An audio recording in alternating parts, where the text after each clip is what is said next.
अल्लाह ताला के बाबरकत नाम से जो रहमान और रहीम है। आज के लेक्चर का आगाज़ करते हैं। अज़ीज़ तलबा, अज़ीज़ तालिबात, आप सबको मेरी तरफ़ से खुश आमदीद।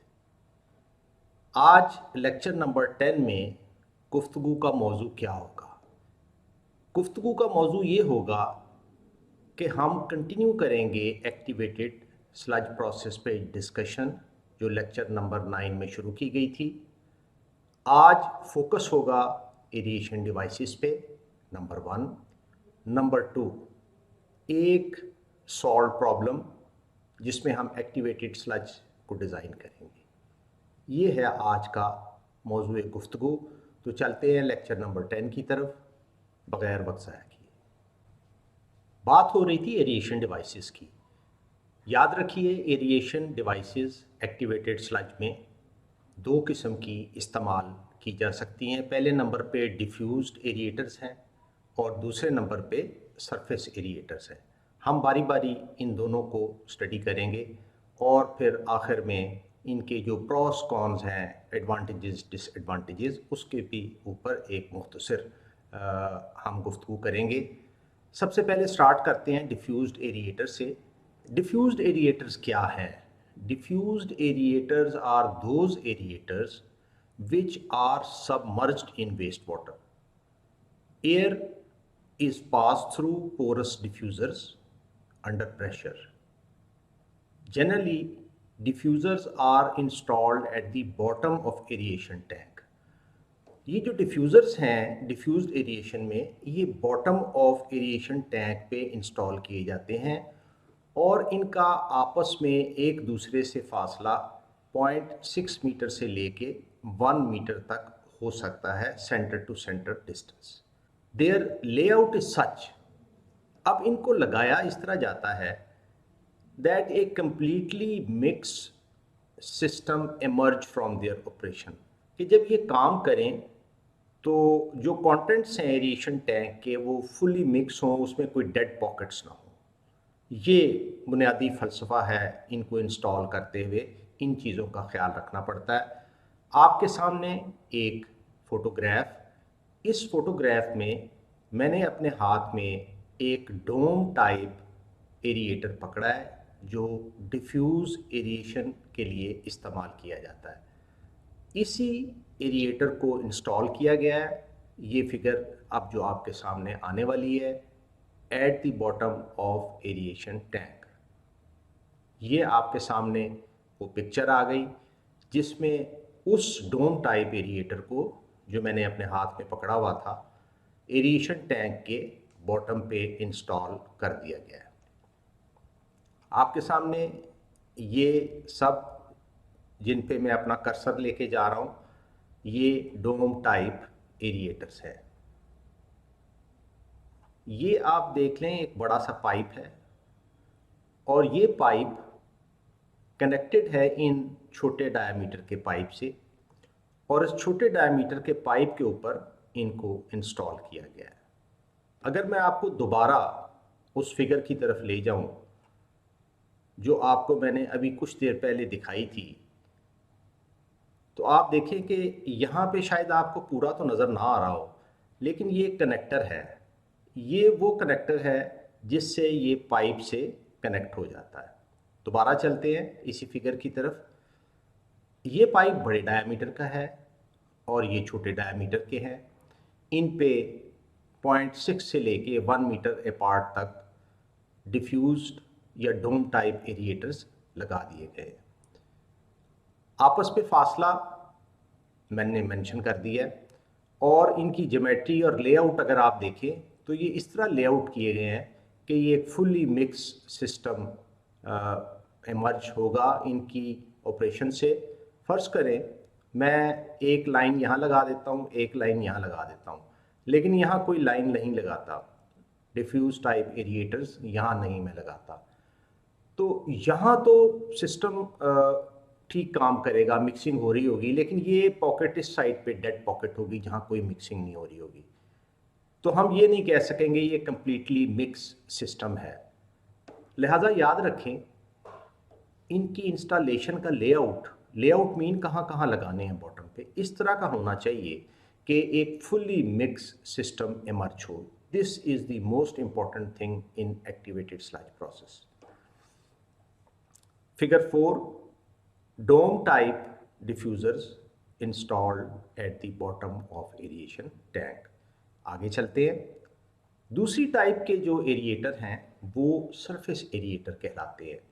जैसा कि नाम से जाहिर हो रहा है कि ये सरफेस के ऊपर लगते हैं, they are not submerged in waste water.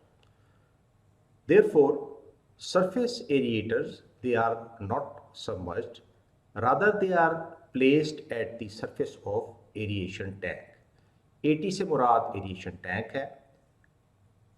अब ये कैसे ऑक्सीजन को ट्रांसफ़र करते हैं, इससे पहले कि मैं आपको ये बताऊं कि सरफेस एरिएटर्स ऑक्सीजन को कैसे ट्रांसफ़र करते हैं, ये समझ लेना अज़ हद ज़रूरी है कि डिफ्यूज़ एरिएटर्स वो कैसे ट्रांसफ़र करते हैं ऑक्सीजन को। मैं आपको यहाँ इस फिगर से प्रोसेस को बताता हूँ। डोम टाइप एरिएटर्स, इनके टॉप पे बहुत छोटे छोटे सुराख होते हैं। जब एयर अंडर प्रेशर पंप की जाती है, और पंप करने के लिए आमतौर पे ब्लोअर्स या कोई दूसरी डिवाइसेस ये इस्तेमाल की जाती हैं, तो वो एयर अंडर प्रेशर इन सुराखों से जो इस डोम टाइप एरिएटर के टॉप पे होते हैं बाहर निकलती हैं। छोटे छोटे बबल्स ये नीचे से ऊपर ट्रेवल करना शुरू करते हैं। इन बबल्स के अंदर होती है एयर। एयर के अंदर जो ऑक्सीजन की कंसंट्रेशन है वो ज़्यादा होती है, वेस्ट वाटर के अंदर कम होती है। Therefore through diffusion air is absorbed in the waste water. Diffusion क्या है? It is the movement of any constituent from an area of high concentration towards an area of low concentration. Since oxygen is more in air as compared to wastewater, therefore it moves from area of high concentration towards an area of low concentration, that is wastewater. इस तरह air waste water को transfer हो जाती है, और air के अंदर क्या है? ऑक्सीजन। वो ऑक्सीजन जब वेस्ट वाटर में पहुंचती है तो फिर क्या होता है? बैक्टीरिया, एरोबिक बैक्टीरिया उसको इस्तेमाल करते हैं टू मेटाबोलाइज ऑर्गेनिक मैटर। ये तो तरीका था डिफ्यूज़ एरिएटर में एयर को ट्रांसफ़र करने का जिसमें कि ऑक्सीजन मौजूद है। लेकिन जो तरीका सरफेस एरिएटर्स में है वो ज़रा डिफरेंट है। आए देखते हैं कि वो किस तरह एयर को और फिर जिसमें ऑक्सीजन होती है उसको वेस्ट वाटर में ट्रांसफ़र करते हैं। They agitate the sewage mechanically and promote air absorption into wastewater। कहाँ से? From the atmosphere। इसको मैं अभी एक फिगर के ज़रिए आपको फर्दर एक्सप्लेन करूँगा, थोड़ी देर होल्ड कीजिए। Number of aerators to be used and their placement, very important. इसको आपने बिल्कुल नहीं भूलना, याद रखना है कि नंबर ऑफ एरिएटर्स कितने होने चाहिए और उनको कहाँ कहाँ प्लेस करना है, ये खुद डिसाइड ना करें। जिस मैन्युफैक्चरर से ये सरफेस एरिएटर ले रहे हैं उनके साथ कंसल्ट करें, और जिस तरह वो आपको हदायत दें आपके एरिएशन टैंक की ज्योमेट्री के हवाले से, उतने नंबर ऑफ एरिएटर्स और उनकी जो प्लेसमेंट है उस तरह करें। फ़ायदा ये होगा कि क्योंकि उनकी रिसर्च होती है, वो आपको ऐसा मशवरा देंगे जिससे मैक्सिमम ट्रांसफ़र ऑफ एयर या दूसरे अल्फाज में ऑक्सीजन हो पाएगी। ये है वजह कि आप नंबर ऑफ एरिएटर्स और उनकी प्लेसमेंट खुद ना डिसाइड करें। अब मैं आपको लेके जा रहा हूँ सरफेस एरिएटर की कुछ पिक्चर्स की तरफ। आपके सामने एक एरिएशन टैंक जो इस वक्त खाली है, वेस्ट वाटर मौजूद नहीं है। आप देखें ये 4 छोटे छोटे पेडेस्टल्स या सतून बने हुए हैं, इनके ऊपर एक प्लेटफॉर्म है। ये तमाम आरसीसी स्ट्रक्चर है। इस प्लेटफॉर्म के ऊपर ये छोटा सा जो रूफ सी लगाई गई है, एक मोटर रखी गई है। मोटर कनेक्टेड है एक रोटर के साथ। मोटर रोटर को घुमाती है और ये रोटर मैकेनिकली एजिटेट करता है वेस्ट वाटर को। और देखें, ये तमाम का तमाम अरेंजमेंट सरफेस के ऊपर लगा हुआ है। ये bottom of the aeration tank पे नहीं लगा हुआ जिस तरह के डिफ्यूज्ड एरिएटर होते हैं। Picture 6, empty aeration tank with surface aerator. अब जब ये टैंक भर जाता है वेस्ट वाटर से और इसको चलाया जाता है तो फिर क्या कंडीशन होती है? जो कंडीशन होती है वो आपके सामने इस फिगर में रिप्रेजेंट की गई है। ये सरफेस एरिएटर रोटर बड़ी तेज़ी से घूम रहा है और जब ये तेज़ी से घूमता है तो एक फुआर सी उछलती है वेस्ट वाटर की हवा के अंदर, छोटे छोटे कतरों की सूरत में। और जब वो कतरे हवा में जाते हैं तो क्योंकि हवा के अंदर ऑक्सीजन मौजूद है, एयर मौजूद है, तो वो एयर एब्जॉर्ब हो जाती है उन छोटे छोटे कतरों के अंदर जिसके अंदर ऑक्सीजन भी होती है।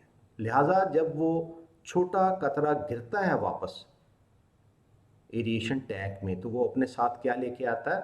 ऑक्सीजन। इस तरीके से ऑक्सीजन ट्रांसफ़र की जाती है सरफेस एरिएटर्स में by mechanically agitating the waste water and which in turn promotes the absorption of air into the wastewater, and in this way oxygen is provided to the aerobic bacteria which use that oxygen to metabolize the organic matter in the wastewater. आपके सामने ये तमाम तरीका वाज़ेह हो गया। Picture number 7, filled aeration tank with surface aerators in operation।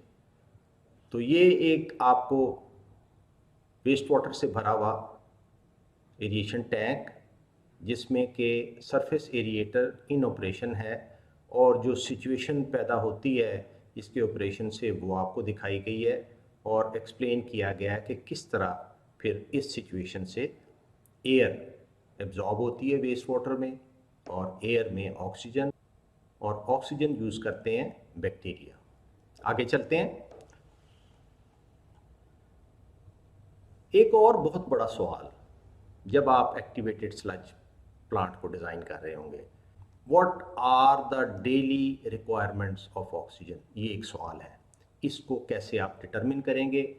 Formula है oxygen kilograms of oxygen per day, it is equal to Q flow rate S naught BOD of raw wastewater minus S BOD of treated effluent divided by 1000 to convert it into kilograms। क्योंकि आपके जहन में होगा बिल्कुल कि BOD तो milligrams per litre में होती है, या हम ग्राम्स पर क्यूबिक मीटर भी कह सकते हैं, और ग्राम्स को अगर किलोग्राम्स पे चेंज करना हो तो किससे डिवाइड करते हैं? 1000 से। Minus 1.42 multiplied by kilograms of MLSS wasted per day. कितनी स्लज एक दिन में वेस्ट की गई है। इस फार्मूले में वैल्यूज़ को प्लग इन कर दिया जाता है और उसके बाद ऑक्सीजन की मिकदार जो एक दिन में चाहिए होती है किलोग्राम्स के अंदर वो निकल आती है। डियर स्टूडेंट्स, यहाँ तक तो description, concept diagram, aerators, design criteria, ये सारी चीज़ें हमने कवर की। असल चीज़ ये है कि आप इस तमाम नॉलेज को ट्रांसलेट कर सकें इन योर प्रोफेशनल लाइफ, और इसको ट्रांसलेट करते हुए जब आपको कहा जाए, आपके बॉस या आपके CEO आपसे कहें कि मिस्टर या miss so and so, you are an environmental engineer, आप हमें ये एक्टिवेटेड स्लज प्लांट असाइनमेंट मिली है क्लाइंट की तरफ से, इसको आप हमें डिज़ाइन करके दे दें। इस सवाल का जवाब क्या है? इस सवाल का जवाब आपको इस सॉल्व प्रॉब्लम में मुकम्मल तौर पर देने की कोशिश की गई है। अगर कोई कमी कोताही रह गई हो तो आप बुक से, लिटरेचर रिव्यू से, इंटरनेट से उसको पूरा कर सकते हैं। आए चलते हैं सॉल्व प्रॉब्लम की तरफ, जिसमें हम बिल्कुल स्टार्ट से शुरू करेंगे, बिल्कुल उस सिचुएशन में जिस सिचुएशन में अभी आप थोड़े दिनों बाद आने वाले हैं। इंशाल्लाह जब आप ये सेमेस्टर ख़त्म करेंगे, आपकी डिग्री कंप्लीट हो जाएगी, तो आपको इस तरह की प्रॉब्लम कन्फ्रंट होगी जब आपको कहा जाएगा थोड़ा सा डाटा दे के जनाब ये शहर है, इसके लिए अब आपने करना है। तो आपने कैसे स्टेप बाई स्टेप आगे चलते जाना है और चीज़ों को करते जाना है। आए चलते हैं सॉल्व प्रॉब्लम की तरफ। तो जनाब सबसे पहले तो मैं प्रॉब्लम स्टेटमेंट को पढ़ूंगा। Design a municipal waste water treatment plant, इसको मैं ज़ाहिर कर रहा हूँ WWTP, waste water treatment plant. ये एब्रीविएशन है जो मैं इस कोर्स में यूज़ करता रहूँगा गाहे बगाहे। Based on activated sludge process for a city for the year 2036। इसमें मैंने ये फिक्स कर दिया फॉर दिस क्वेश्चन। आमतौर पे जब आप फील्ड में जाएंगे तो आप लेट्स से अगर 2022 में आपको जॉब मिलती है, तो आप जो वेस्ट वाटर ट्रीटमेंट प्लांट अगर आपको असाइनमेंट दी जाती है तो आप नेक्स्ट 20 ईयर्स के लिए, आमतौर पे वेस्ट वाटर ट्रीटमेंट प्लांट का पीरियड 20 ईयर्स होता है, design period. That is it should meet the requirement of the community, of the city, of the village for the next 20 years. इसको डिज़ाइन पीरियड कहा जाता है। यहाँ मैंने फिक्स कर दिया है 2036। Population of the city as per 2017 census is 29,325 persons. 2017 का सेंसस लेटेस्ट सेंसस है। This is the 6th census of Pakistan.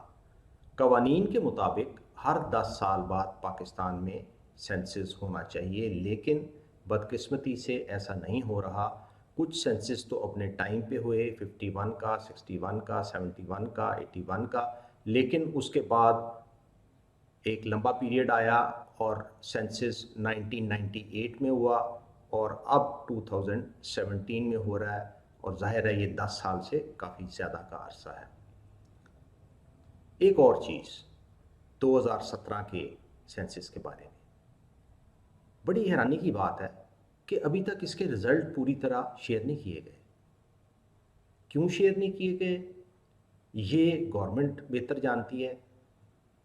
क्योंकि होता ये है कि जब सेंसस मुकम्मल हो जाता है, कोई भी सेंसस, जिस तरह के मैं आपको मिसाल दूं 1998 का सेंसस, तो फिर एक साल के अंदर अंदर हर डिस्ट्रिक्ट की अलहदा से एक किताब छप जाती है जिसको डिस्ट्रिक्ट सेंसस बुक कहा जाता है।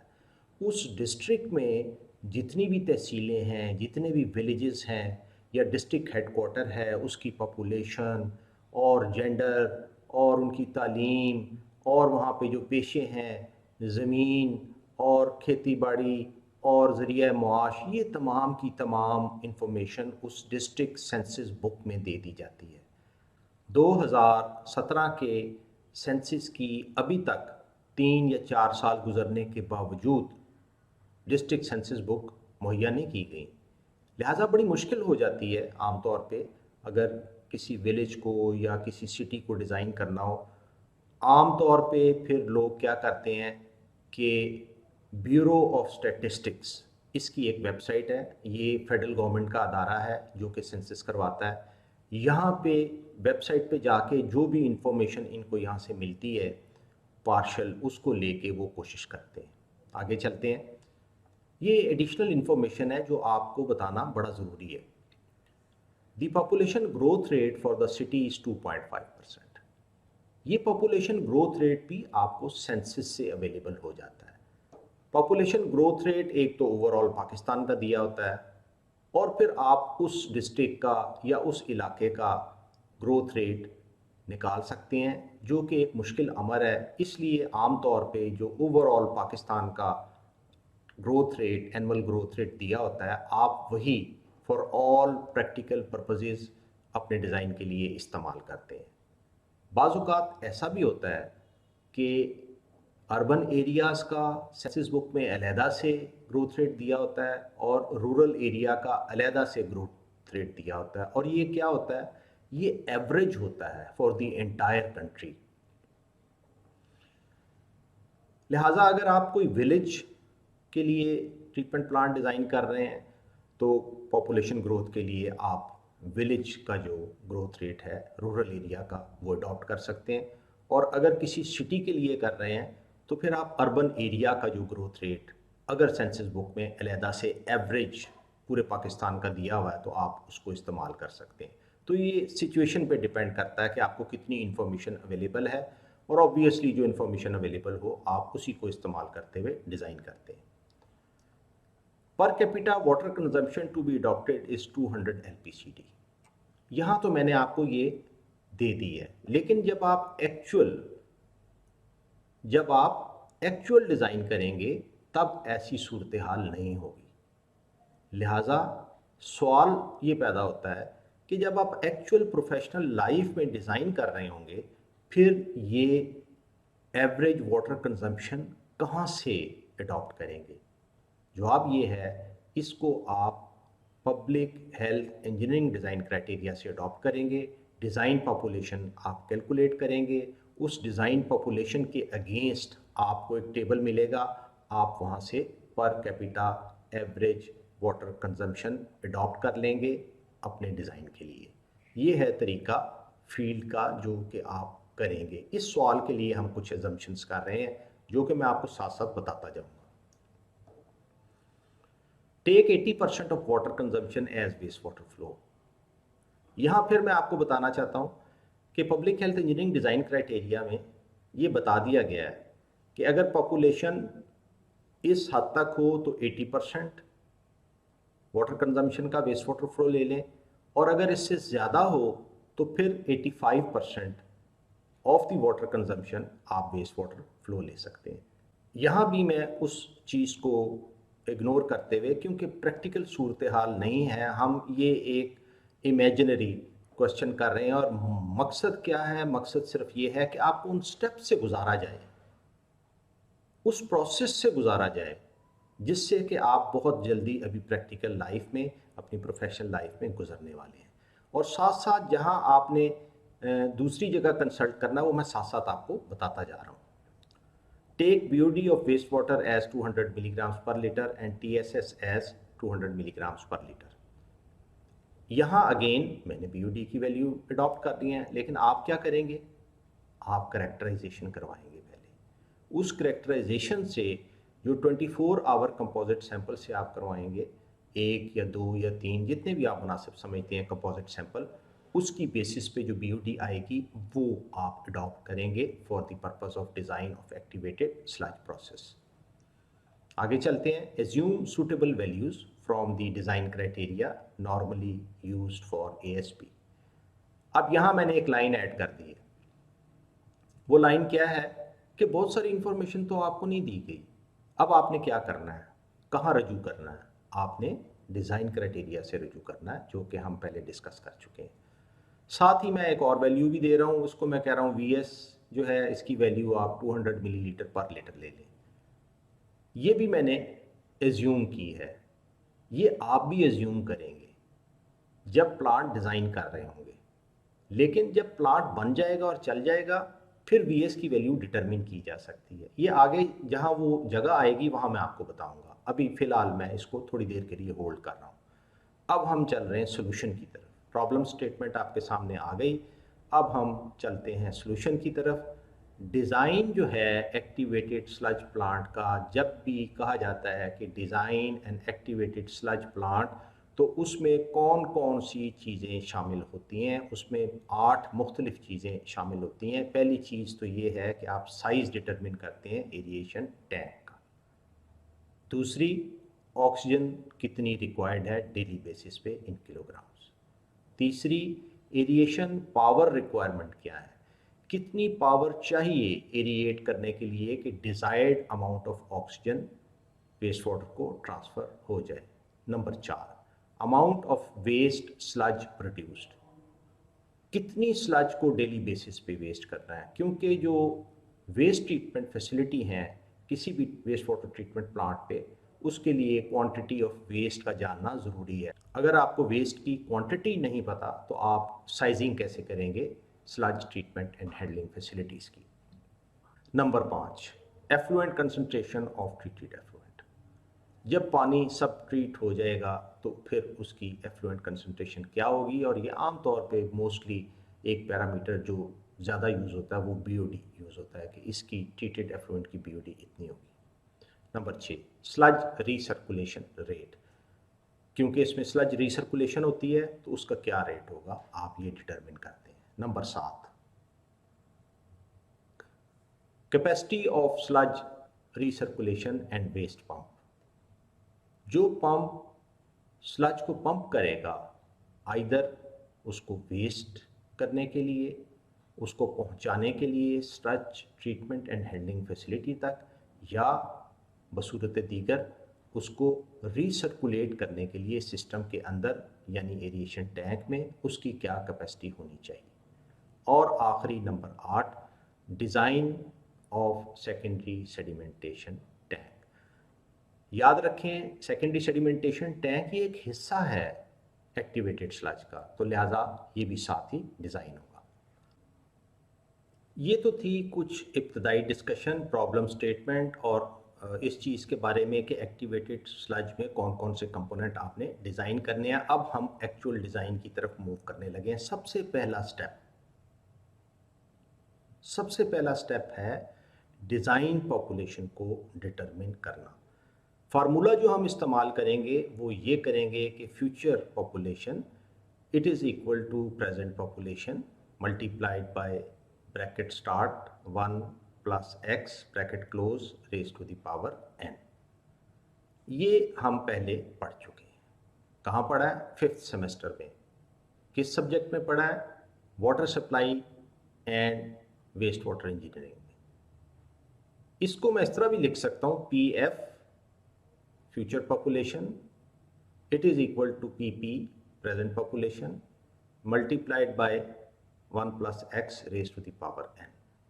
अब इसमें x क्या है? ये ग्रोथ रेट है, एनुअल ग्रोथ रेट। n क्या है? Number of years in future for which population is desired. Therefore population of year 2036 it is equal to present population में क्या है जो पॉपुलेशन हमारे पास है, और वो आखिरी सेंसस कौन सा है? 2017 मल्टीप्लाइड बाय 1 प्लस 0.025। ये 2.5% का मतलब क्या होता है? 2.5 डिवाइडेड बाय 100। तो ये मैंने उसको इस फॉर्म में लिख दिया। n है 2036 minus 2017। Number of years in future for which the population is required. 2017 की हमें मालूम है, 2036 की हमने मालूम करनी है। इन दोनों को जब माइनस करेंगे तो n निकल आएगा, और ये है 19।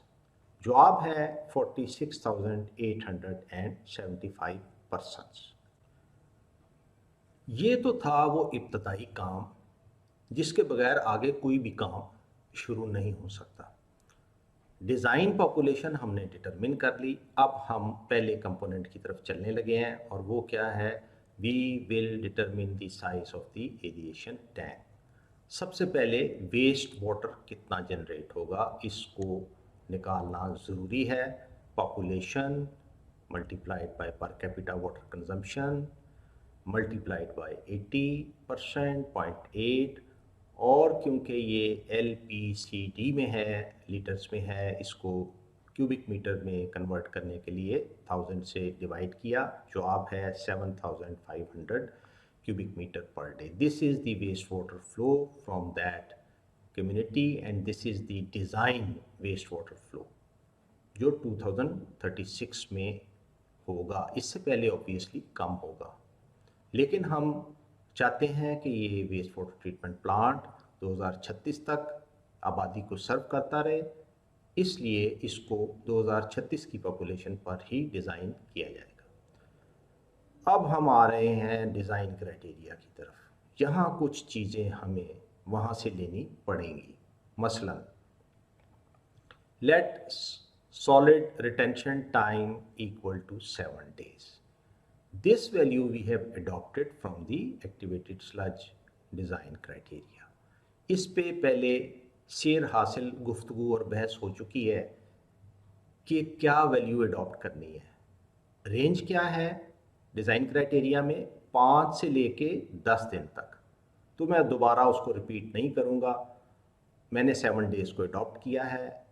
और MLSS कंसंट्रेशन अगेन हम फिर डिज़ाइन क्राइटेरिया से रजू करेंगे और वहाँ से हम कोई एक सूटेबल वैल्यू जो कि रेंज वहाँ दी गई है उसमें से अडॉप्ट कर लेंगे। मैंने इस प्लांट के लिए 2000 मिलीग्राम्स पर लीटर अडॉप्ट किया है। वेस्ट एक्टिवेटेड स्लज, इसको मैं जाहिर करूँगा PX से। ये बराबर है YQ bracket start S0 minus S bracket close divided by 1000। ये इक्वेशन आपको मिलेगी पेज 681 पे मेटकाफ एंड एडी की बुक में, और ये इक्वेशन है 8-14। इसके जो डिफरेंट कंपोनेंट्स हैं, पैरामीटर्स दिए गए हुए हैं, आए हम इनको ज़रा डिफाइन कर लें। PX, it is the total solids और sludge wasted per day in kilograms of TSS per day. यहाँ मैं अब ज़रा रुकने लगा हूँ, थोड़ा सा इसको मैं वजाहत करने की कोशिश करूँगा। PX जो है वो टोटल सॉलिड्स हैं, सॉलिड्स और स्लज। These two terms are use interchangeably. कहीं आपको सॉलिड्स की फॉर्म में इक्वेशंस मिलेंगी, कहीं आप स्लज की फॉर्म में काम कर रहे होंगे। ये एक ही चीज़ है, इसलिए इसमें कंफ्यूज होने की ज़रूरत नहीं। अब इसके यूनिट्स क्या इन्होंने दिए हैं? Kilograms of TSS per day. Solids कैसे डिटरमिन करते हैं, आपको अगर याद हो लेबॉर्ट्री टेक्निक्स। सॉलिड बेसिकली जो टोटल सस्पेंडेड सॉलिड है वो आप एक टेस्ट है जो परफॉर्म करते हैं। वही टेस्ट आप जब एरिएशन टैंक से सैंपल ड्रॉ करते हैं तो आप वही टेस्ट परफॉर्म करते हैं, उससे आपके मिक्स्ड लिकर सस्पेंडेड सॉलिड्स निकल आते हैं। जब आप स्लज का कुछ सैंपल लेते हैं तो उस सैंपल पे भी वही TSS टेस्ट अप्लाई करते हैं, आपके पास सॉलिड्स मिलीग्राम्स पर लीटर में आ जाते हैं। आपके नॉलेज को रिफ्रेश करने के लिए आपके सामने एक तस्वीर, इसमें आप देखें, मैं आपको याद कराने लगा हूँ टोटल सस्पेंडेड सॉलिड टेस्ट का प्रोसीजर। ये एक बॉटल होती है, इसके ऊपर कॉर्क लगा होता है और ये एक असेंबली है। यहाँ पे फ़िल्टर पेपर रख दिया जाता है। फ़िल्टर पेपर रखने के बाद ये एक ग्लास टाइप चीज़ है, इसको यहाँ पे टाइट कर दिया जाता है। इसमें सैंपल डाला जाता है, जो भी सैंपल है। अगर एरिएशन टैंक से लिया गया सैंपल वो डाला जाएगा, अगर कोई स्लज का सैंपल है तो वो डाल दिया जाएगा। और यहाँ पे एक सक्शन मशीन लगी होती है जो सक करती है, लिक्विड इस बॉटल में आ जाता है और सॉलिड्स इस फिल्टर पेपर पे रिटेन हो जाते हैं। उसके बाद आगे प्रोसीजर जो भी टोटल सस्पेंडेड सॉलिड्स का है वो अडॉप्ट करते हुए सॉलिड्स इन मिलीग्राम पर लीटर निकाल लिए जाते हैं। याद रहे कि पोर साइज ऑफ फिल्टर, आमतौर पे ये फिल्टर वॉटमैन फिल्टर होते हैं और इनका पोर साइज 1.2 माइक्रोमीटर होता है। इससे क्या मुराद है? इससे मुराद ये है कि वो पार्टिकल्स जो 1.2 माइक्रोमीटर से छोटे हैं वो तो इससे गुजर के यहाँ बॉटल में चले जाएंगे, लेकिन जो इससे साइज में बड़े हैं वो इस पर रिटेन हो जाएंगे। अगर आप चाहते हैं कि आप रिफ़्रेश करें टोटल सस्पेंडेड सॉलिड के टेस्ट को, नो प्रॉब्लम।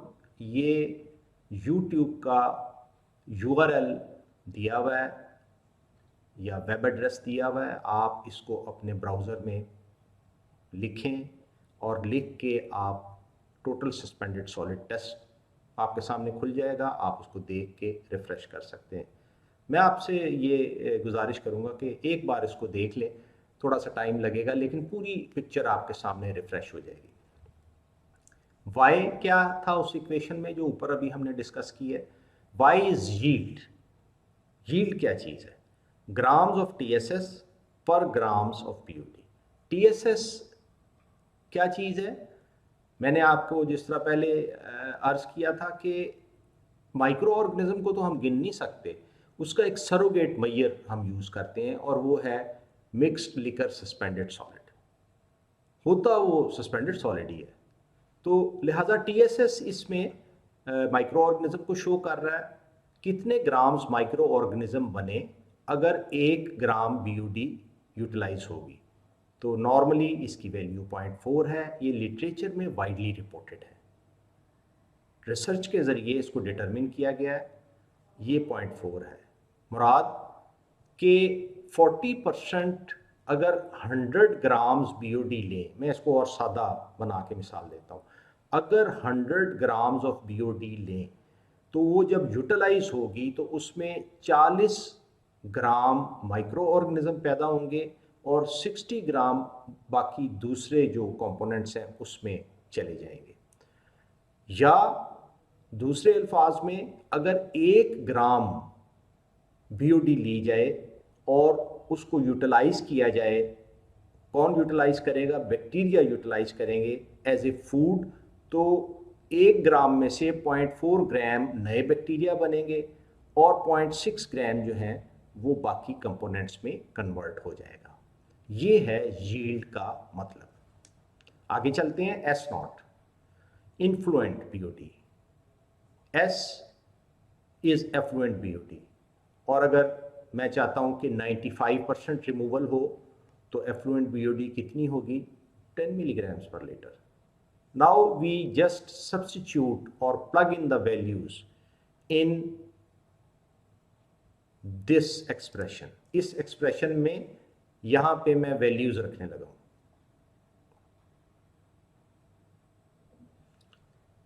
y क्या है? 0.4, q क्या है? 7500, S0 माइनस S 200 माइनस 10, 1000 से डिवाइड किया, it is equal to 570 kilograms of TSS per day. ये वो सॉलिड्स हैं जो एक दिन के अंदर प्रोड्यूस होंगे उस स्लज से जो वेस्ट की जाएगी। स्लज का वॉल्यूम और उसका वेट और होगा। क्यों और होगा? उसमें पानी भी है। ये अब उस पानी में जो सॉलिड्स हैं उनकी बात हो रही है। यहाँ आप कंफ्यूज ना हो प्लीज़, इसलिए कि ये जो एक्सप्रेशन डिराइव कर लिए गए हैं इंजीनियर्स ने या साइंटिस्ट ने, हम उन्हीं को यूज़ करेंगे। कहीं पे ये एक्सप्रेशन स्लज की फॉर्म में मौजूद है, कहीं ये एक्सप्रेशन सॉलिड्स की फॉर्म में मौजूद है। बात स्लज की ही हो रही है। और यहाँ हमने क्या निकाला है? स्लज के अंदर जो सॉलिड्स हैं उनकी क्वांटिटी निकाली है कि एक दिन में इतने किलोग्राम्स ऑफ सॉलिड प्रोड्यूस होंगे। अब मैं एक नई इक्वेशन की तरफ चलने लगा हूँ, ज़रा ध्यान से आप देखिए, आपकी तवज्जो चाहिए। MLSS into V which is the volume of the aeration basin. MLSS is the mixed liquor suspended solid in the aeration basin. Aeration बेसन के अंदर क्या होता है? Mixed liquor. मिक्स्ड लिकर क्या है? It is a mixture of waste water and activated sludge. ये हम पहले पढ़ाए हैं। It is equal to PX, ये अभी हमने डिटरमिन किया है, इंटू SRT, ये हमने डिज़ाइन क्राइटेरिया से अडॉप्ट कर लिया है। इस इक्वेशन को अगर आप गौर से देखें, MLSS ये भी हमने अडॉप्ट कर लिया है, हमें मालूम है। V हमें नहीं मालूम। PX अभी हमने डिटरमिन किया है। SRT ये भी डिज़ाइन क्राइटेरिया से अडॉप्ट किया। Only unknown is V, which is the volume of the aeration tank. So by using this equation we can determine the volume of the aeration basin. और ये equation कहाँ दी गई है? ये मेटकाफ एंड एडी के page 595 के ऊपर। Just we have to plug in the values and the volume of the aeration basin comes out to be 1995 cubic metre. ये वॉल्यूम एरिएशन बेसन का आ गया है। अगर मैं डेप्थ अडॉप्ट करूं 3.5 मीटर, अगेन ये मैं फिर डिज़ाइन क्राइटेरिया से ले रहा हूँ, वहाँ एक रेंज दी गई है कि इस रेंज के अंदर आप डिटरमिन करें या आप अडॉप्ट करें डेप्थ को।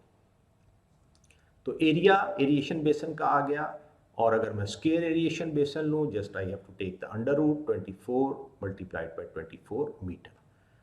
यहाँ हमने मुकम्मल कर लिया फर्स्ट स्टेप।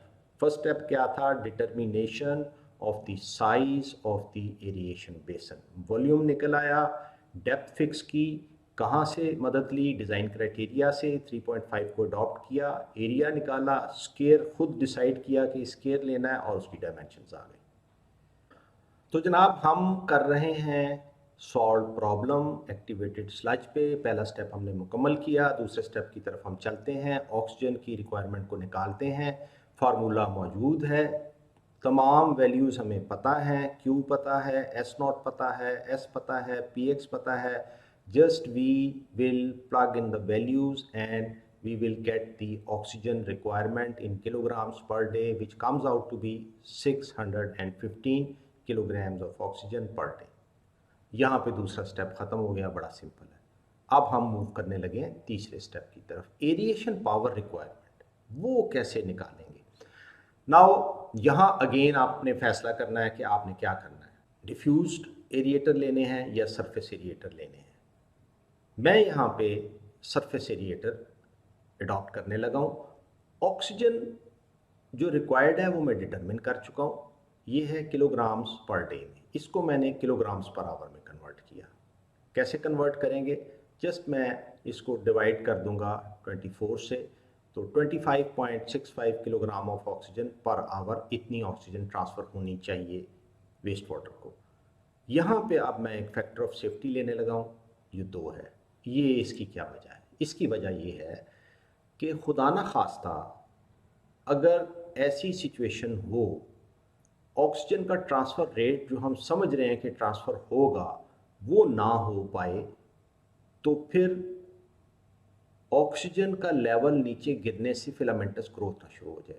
इसलिए हम फैक्टर ऑफ सेफ्टी 2 रख रहे हैं। याद रखें, किसी भी इंजीनियरिंग डिज़ाइन में अगर आप एक रूफ स्लैब डिज़ाइन कर रहे हैं, इट इज़ हाईली सेंसिटिव कि अगर वो गिर जाए तो उसके नीचे आदमी, उनकी जान को ख़तरा हो सकता है, कैजुअलिटीज़ हो सकती हैं। तो आप हमेशा वहाँ फैक्टर ऑफ सेफ्टी रखते हैं कि अगर वर्कमैनशिप पुअर हो, ठेकेदार सीमेंट में कोई थोड़ी बहुत चोरी कर ले, या लेबर इतनी ट्रेंड ना हो, कंक्रीट सही तरह मिक्स ना हुआ हो, फिर भी इतनी स्ट्रेंथ हो कि वो गिरे ना, इसको कहते हैं फैक्टर ऑफ सेफ्टी। ये बड़ा इंपॉर्टेंट होता है। ये अगर आप नहीं लेंगे, you will land into problems, design fail होगा और जिम्मेदारी डिज़ाइनर पे डाली जाएगी। इसीलिए इसी प्रैक्टिस को अडॉप्ट करते हुए हम factor of safety oxygen transfer के लिए 2 लेंगे। Oxygen transfer is the most important step. Bacteria को ऑक्सीजन नहीं मिलेगी तो एक्टिवेटेड स्लज प्रोसेस फेल हो जाएगा। Therefore we have introduced a factor of safety. This is the normal practice.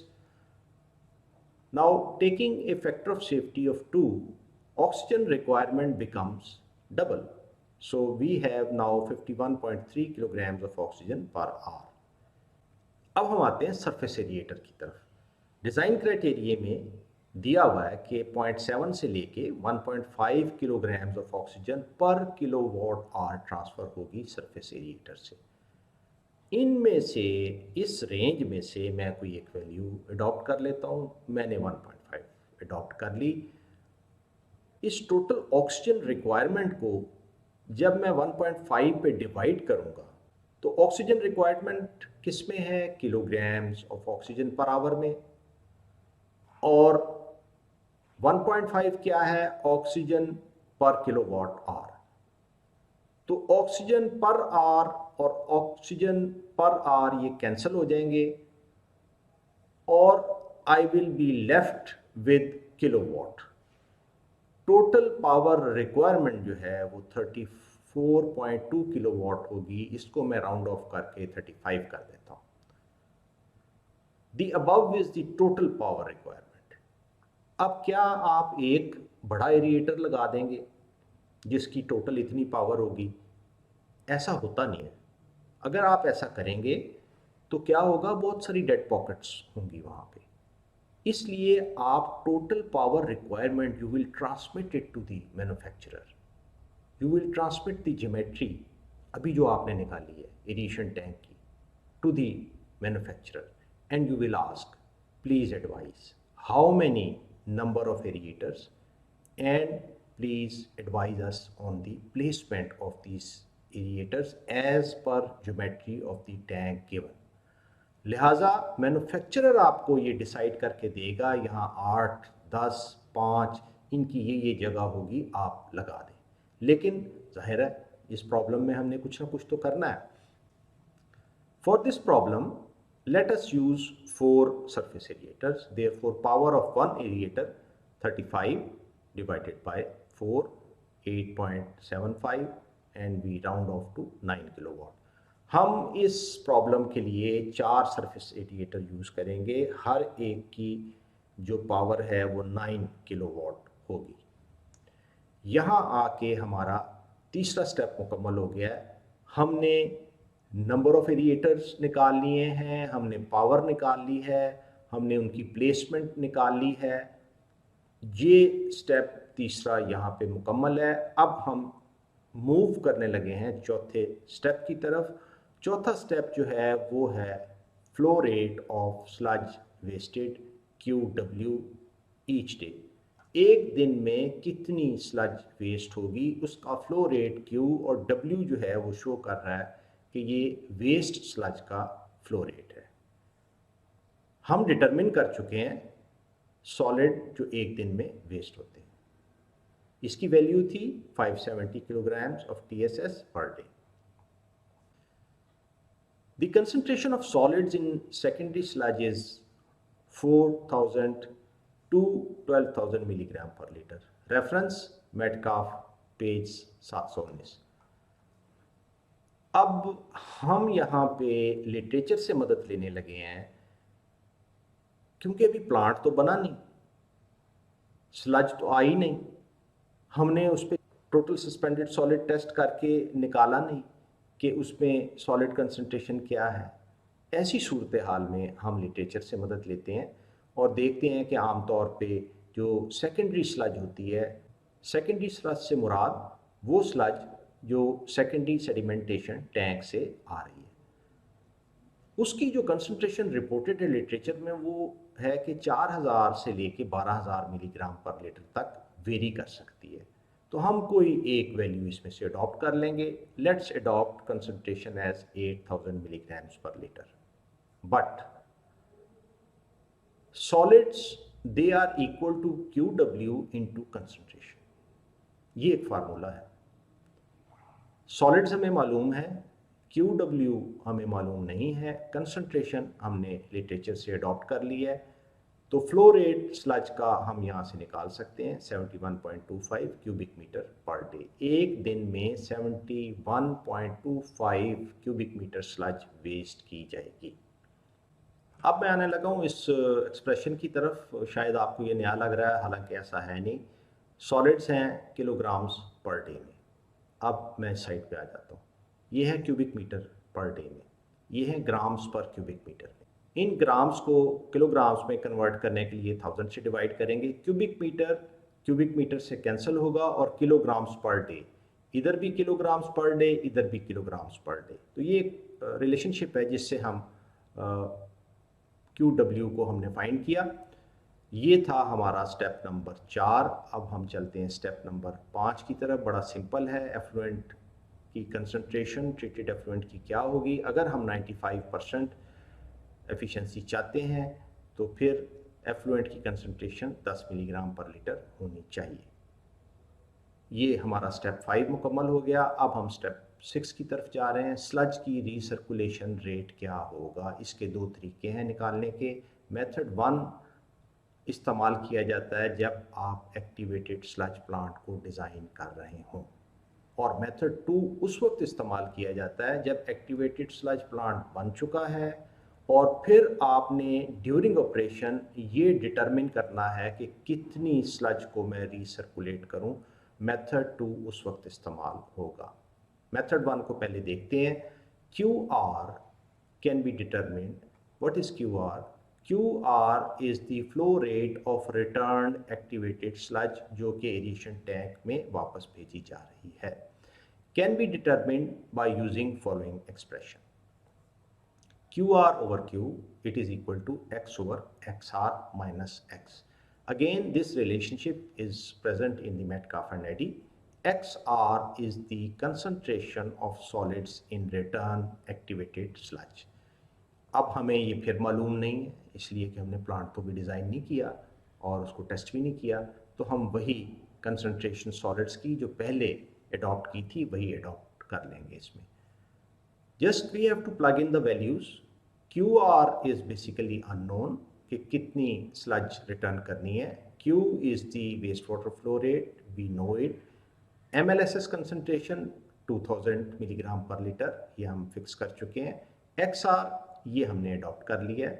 So only unknown is QR, and by plugging in the values we can find the QR, which comes out to be 2500 cubic meter per day. And if we convert it into cubic meter per hour, this comes out to be cubic meter per hour. सवाल ये पैदा होता है कि मैंने इसको cubic metre per hour में क्यों तब्दील किया है. इसकी मेन वजह ये है कि आमतौर पे जब आप पंप्स लेने जाते हैं तो जो मैन्युफैक्चरर है वो जो फ्लो रेट्स हैं वो क्यूबिक मीटर पर आवर में आमतौर पे मेंशन करता है, तो आपको ज़रा पंप सिलेक्शन में आसानी हो जाती है अगर आप अपने यूनिट्स कंसिस्टेंट कर लें मैन्युफैक्चरर के साथ. This is the only reason, nothing else. अब हम चलने लगे हैं मेथड 2 की तरफ. मेथड 2 कौन सा है? ये वो मेथड है जब ट्रीटमेंट प्लांट बन गया है, अब आपने वहाँ डेली बेसिस पे MLSS का सैंपल लेना है. सैंपल लेके उससे VS निकालनी है. VS निकाल के फिर आपने ये देखना है कि कितनी स्लज को रिटर्न करना है ताकि रिक्वायर्ड परफॉर्मेंस और required concentration of MLSS maintain हो सके. MLSS ना तो 2000 से बहुत ज़्यादा नीचे जानी चाहिए और ना 2000 से बहुत ज़्यादा ऊपर जानी चाहिए. ये जो प्लांट है उसकी परफॉर्मेंस को सीरियसली डिटीरियोरेट कर देता है. Method number 2, QR over Q, it is equal to VS divided by 1000 VS. VS is the solids which settle at the bottom of the Imhoff cone when you take 1 liter sample from aeration basin and you let the sample settle for 30 minutes. ये वो value है और अगर आपको याद हो तो ये प्रॉब्लम स्टेटमेंट के अंदर दे दी गई है और इसकी वैल्यू है 200. Just we have to plug in the values. VS 200, 1000 minus 200, Q we already know, wastewater flow 7500 cubic meter per day. So QR comes out to be 1875 cubic meter per day. Or if we convert it into cubic meter per hour, it will be 78 cubic meter per hour. याद रहे, VS is measured in a WWTP during the operation of the WWTP on daily basis, and QR is determined to maintain a satisfactory level of MLSS. तो आप QR की quantity निकालते हैं कि इतनी आज के दिन में एक्टिवेटेड स्लज को रिटर्न करना है, अगले दिन हो सकता है थोड़ा सा कम करना पड़े, अगर MLSS कम हो रहे हैं तो आपको ज़्यादा करना पड़े. So this adjustment is done on the daily basis. And with this we complete the step number 6 of the activated sludge process design problem. अब हम आ जाते हैं जी स्टेप नंबर 7 पे. यहाँ स्लज पंप की कैपेसिटी हमने देखनी है कितनी होनी चाहिए. पंप क्यों इस्तेमाल होता है? स्लज को वेस्ट करने के लिए नंबर 1, और उस स्लज को रिसर्कुलेट करने के लिए. इसके लिए पंप इस्तेमाल किए जाते हैं, उनको स्लज पंप्स कहा जाता है. ये ख़ास किस्म के पंप होते हैं. आम तौर पे वेस्ट वाटर की पंपिंग के लिए ये नहीं इस्तेमाल किए जाते, ये सिर्फ़ और सिर्फ स्लज के लिए यूज़ किए जाते हैं. यहाँ पे हम अडॉप्ट करने लगे हैं, ये एक ट्रायल है जो हम करने लगे हैं. अगर ये ट्रायल कामयाब हो गया तो ठीक है, अगर ना कामयाब हुआ तो हम एक नया ट्रायल कर लेंगे। जो कैपेसिटी ली गई है 100 क्यूबिक मीटर पर आवर की, ये कहाँ से आ गई? आमतौर पे जो रिसर्कुलेशन रेट है जो आप डिटरमिन करते हैं, यहाँ हमने डिटरमिन ऊपर वाले स्टेप में 78 क्यूबिक मीटर पर आवर ये एक डिटरमिन किया था मेथड 2 से, और मेथड 1 से हमने जो डिटरमिन किया था वो 104 क्यूबिक मीटर पर आवर था। तो इसके करीब करीब पंप की कैपेसिटी आमतौर पे ली जाती है। ये एक थंब रूल है जो मैं आपको बता रहा हूँ। दोबारा हम उधर आते हैं। ये हमने कैपेसिटी एडॉप्ट कर ली। अब हम ज़रा इसको चेक करते हैं, देखते हैं स्लज कितनी वेस्ट हो रही है। 71.25 क्यूबिक मीटर पर आवर, ये हम एक पहले स्टेप में निकाल चुके हैं। Time in 1 day for which sludge will be wasted, इसको अगर मैं डिवाइड कर दूं 71.25 को, जो कि क्यूबिक मीटर पर डे में है, 100 से जो कि क्यूबिक मीटर पर आवर में है, तो क्यूबिक मीटर से कैंसिल हो जाएगा और आवर्स पर डे मेरे पास बच जाएगा। इससे क्या मुराद है? इससे मुराद ये है, therefore sludge will be wasted for 0.7 hours in 1 day in different intervals over the day। इसको मैं अभी एक्सप्लेन करता हूँ। while for rest of the time the sludge pump will recirculate sludge in the aeration tank। 0.7 hours पूरे दिन के अंदर wastage होगी, स्लज पंप उसको वेस्ट करेगा। बाकी दिन का पूरा हिस्सा वो जो पंप करेगा स्लज को, वो एरिएशन टैंक के अंदर कर रहा होगा। होता क्या है, ये 0.7 आवर एकदम नहीं चला दिए जाते। ये हिट एंड ट्रायल के ज़रिए डिटरमिन किया जाता है कि इसको कितने टुकड़ों में बांटना है। दिन में 5 बार स्लज पंप चलाना है, दिन में 3 बार चलाना है। ये हिट एंड ट्रायल के ज़रिए होता है। फ़र्ज़ करें आप 10 मिनट के लिए चलाते हैं, 10 मिनट के बाद स्लज तो ख़त्म हो जाती है और वेस्ट वाटर आना शुरू हो जाता है, तो आप समझ जाते हैं कि अब इसको बंद करने का वक्त आ गया, आप उसको बंद कर देते हैं। तो Aahista Aahista hit and trial के ज़रिए आप कोई इंटरवल फिक्स कर लेते हैं, जिसके ज़रिए आप स्लज पंप को इस तरह चलाते हैं कि स्लज वेस्ट हो जाए, और बाकी टाइम आप उसको जो चलाते हैं वो स्लज रिसर्कुलेट हो जाती है एरिएशन टैंक के ज़रिए। इसको अगर मैं आपको एक्सप्लेन करूं फिगर के ज़रिए तो शायद ज़्यादा बेहतर वाज़ेह हो जाए। तो मैं आपको कॉन्सेप्ट डायग्राम की तरफ लेके जाने लगा हूं जो एक्टिवेटेड स्लज की थी।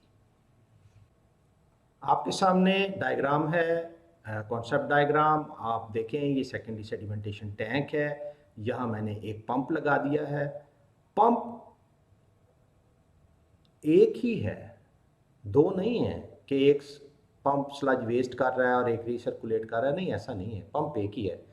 ये जो पाइपलाइंस हैं, एक जो रिसर्कुलेशन के लिए जा रही है और एक जो वेस्ट के लिए जा रही है, यहाँ पे स्लूस वेल्व फिक्स कर दिए जाते हैं। फर्ज करें मैं पंप से स्लज को वेस्ट करना चाहता हूँ, तो मैं इस स्लूस वेल्व को बंद कर दूंगा, इस स्लूस वेल्व को खोलूंगा। पंप जब चलेगा तो वो स्लज वेस्ट होना शुरू हो जाएगी। जब मैं रिसाइकिल करना चाहूँगा सिस्टम के अंदर, तो मैं इस स्लूस वेल्व को बंद कर दूंगा, इसको खोल दूंगा। पंप जब चलेगा तो वो सारी की सारी स्लज को एरिएशन टैंक में पंप कर देगा।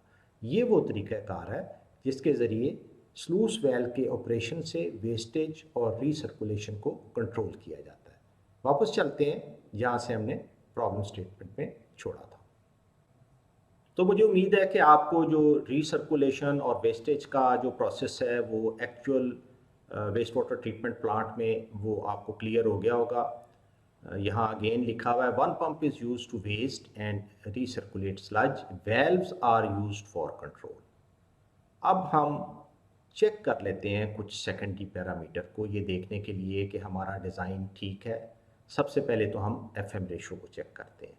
FM रेशो का फॉर्मूला आपको मालूम है, ये तमाम की तमाम वैल्यूज़ हमें मालूम हैं। Q मालूम है, वेस्ट वाटर का फ्लो रेट, BOD हमें मालूम है, वॉल्यूम ऑफ एरिएशन टैंक हमें मालूम है, MLS हमने खुद अडॉप्ट किया है। जब हम इनको प्लग इन करते हैं हमारे पास जो FM रेशो की वैल्यू है वो 0.37 आ जाती है।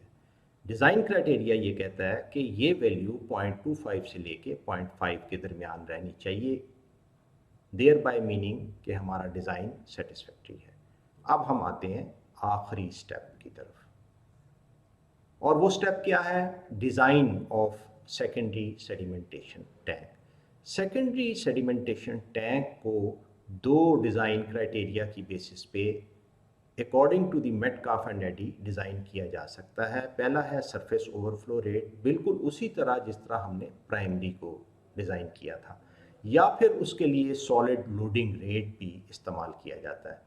SOR की वैल्यू मेटकाफ एंड एडी के मुताबिक 16 से लेके 28 मीटर्स पर डे के दरमियान आप अडॉप्ट कर सकते हैं, और सॉलिड लोडिंग जो आप अडॉप्ट कर सकते हैं वो 96 से लेके 144 kilograms of MLSS per metre square area of the secondary sedimentation tank per day. इसको अभी मैं थोड़ा सा और मज़ीद एक्सप्लेन कर देता हूँ। डिज़ाइन के लिए हम अडॉप्ट कर लेते हैं SOR 20। यहाँ से हमारा डिज़ाइन शुरू हो गया, बिल्कुल उसी तरह जिस तरह प्राइमरी सेडिमेंटेशन टैंक को हमने डिज़ाइन किया था। सबसे पहले हम एरिया फाइंड आउट करेंगे, Q ओवर SOR। एरिया आ गया। अगर आप सर्कुलर टैंक लेते हैं तो area pi D square by 4 के बराबर है। डायमीटर डिटरमिन किया, diameter is 21.8, C 22 which is less than 30 metre, ताकि विंड इफेक्ट ना आए। हमारा डिज़ाइन सेटिस्फैक्ट्री है। अब हम चेक कर लेते हैं सॉलिड लोडिंग्स को। ये कैसे चेक करें? kilograms of MLSS applied in aeration basin divided by meter square area of the secondary sedimentation tank per day। यहाँ ज़रा मुझे आपकी तवज्जो चाहिए कि जो MLSS अप्लाई हो रहे हैं एरिएशन बेसन के अंदर वो कैसे डिटरमिन करेंगे। डिस्चार्ज जो है वो Q जो वेस्ट वाटर का आ रहा है, और आप कुछ रिसर्कुलेट भी तो कर रहे हैं स्लज को। ये दोनों जब ऐड होंगे तो फिर टोटल जो फ्लो रेट आ रहा है एरिएशन टैंक में वो डिटरमिन हो जाएगा। इसको MLSS से मल्टीप्लाई करेंगे और एरिया ऑफ द टैंक से डिवाइड कर देंगे।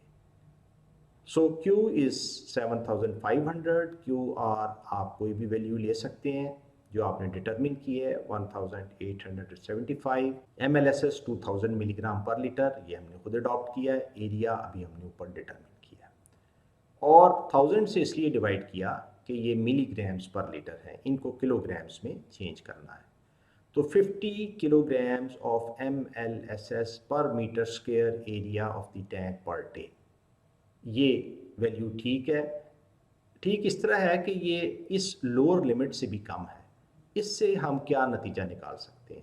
इससे हम ये नतीजा निकाल सकते हैं कि अगर हम हायर सरफेस ओवरफ्लो रेट लें और ये क्राइटेरिया भी सेटिस्फाई हो तो हम अपने डिज़ाइन को रिवाइज कर सकते हैं। हायर सरफेस ओवरफ्लो रेट लेने से क्या फ़ायदा होगा? फ़र्ज़ करें यहाँ 20 की जगह मैं 28 लिख देता हूँ, एरिया कम हो जाएगा। एरिया कम होगा तो क्या होगा? कैपिटल कॉस्ट कम हो जाएगी, उसकी स्पेस रिक्वायरमेंट कम हो जाएगी। तो ये अच्छी चीज़ है, इसको आपको करना चाहिए। जहाँ मैक्सिमम रिडक्शन कॉस्ट में कर सकते हैं, ये एज एनवायरमेंटल इंजीनियर आपकी ज़िम्मेदारी भी है और आपकी प्रोफेशनल रिस्पॉन्सिबिलिटी भी है कि जहाँ जहाँ क्वालिटी को कंप्रोमाइज़ किए बगैर, परफॉर्मेंस को कंप्रोमाइज़ किए बगैर आप कॉस्ट सेविंग कर सकते हैं, वहाँ आप कॉस्ट सेविंग ज़रूर कीजिएगा। आगे चलते हैं। इसमें अब डिज़ाइन है सेकेंडरी सेडिमेंटेशन टैंक का, इनलेट पाइप की पोर्ट्स, इसका प्रोसीजर पहले कवर हो चुका है, मैं रिपीट नहीं करूँगा। डिज़ाइन ऑफ इनलेट ड्रम पहले कवर हो चुका है, मैं इसको रिपीट नहीं करूँगा। PST में आप सारे काम कर चुके हैं। Design of outlet V notches, ये PST में आप कर चुके हैं। प्रोसीजर बिल्कुल वही है, वही अडॉप्ट करेंगे। माय डियर स्टूडेंट्स, लेक्चर को यहाँ पे कंक्लूड कर रहा हूँ। कुछ लेक्चर लंबा हो गया, लेकिन मैं चाहता था कि जो डिज़ाइन प्रॉब्लम है उसको एक गो में कवर कर लिया जाए। क्विकली समरी कर लेते हैं। आज हमने क्या पढ़ा? एरिएशन डिवाइसेस के बारे में पढ़ा। दो किस्म की होती हैं, डिफ्यूज्ड और सरफेस एरिएटर। आपका सवाल शायद ये हो कि कौन सी एरिएशन डिवाइस को इस्तेमाल किया जाए, डिफ्यूज्ड या सरफेस? इन दोनों के कुछ प्रॉस एंड कॉन्स हैं। डिफ्यूज्ड एरिएटर बॉटम पे इंस्टॉल होते हैं और with the passage of time उनके पोर्स क्लॉग हो जाते हैं, उनकी सफाई की ज़रूरत पड़ती है। सफाई के लिए आपको एरिएशन टैंक को खाली करना पड़ता है। अगर उसकी सफाई पूरी तरह ना हो पाए तो उसका इलाज उसको रिप्लेस कर दें। उसके बाद पाइप सिस्टम जो है, इसमें भी प्रॉब्लम्स हो सकती हैं, लीकेज हो सकती है, करोजन हो सकती है, उनकी रिप्लेसमेंट की ज़रूरत पड़ सकती है। ऐसी सूरत में क्या होगा, आपको फिर एरिएशन टैंक को खाली करना पड़ेगा और नेसेसरी रिपेयर जब तक नहीं हो जाती आप ऑपरेशन को रिज्यूम नहीं कर सकते। ये इसकी एक डाउन साइड है। Surface aerator on the other hand, क्योंकि ये सरफेस पे इंस्टॉल होते हैं, अगर मोटर जल गई है तो आपने देखा होगा वो अप्रोच ब्रिज है, वहाँ से जाके मोटर को उतारा जा सकता है। रोटर को प्रॉब्लम है, उसको भी उतारा जा सकता है विदाउट एम्प्टिंग दी एरिएशन टैंक। तो ये इनके कुछ प्रॉस एंड कॉन्स हैं। डिसीजन आपके ऊपर है, आप कोई भी सिस्टम यूज़ कर सकते हैं। तो यहाँ मैं आपसे लूँगा इजाज़त इस दुआ के साथ, अल्लाह ताला आपकी हिफाजत फरमाए इस थर्ड वेव में जो कि बहुत शदीद तौर पे फैली हुई है। अल्लाह ताला आपको अपनी हिफ्ज़ व अमान में रखे, अल्लाह ताला आपको कामयाबियों से हमकिनार करे, अल्लाह ताला आपको एक अच्छा और एक यूज़फुल मुआशरे के लिए वो इंसान बनाए। आप अपने वालिदैन और अपने बहन भाइयों का ख्याल रखने वाले हों और अपने आसपास के जो लोग हैं उनका भी ख्याल रखने वाले हों। मेरी तरफ से इजाज़त। अस्सलामु अलैकुम व रहमतुल्लाह।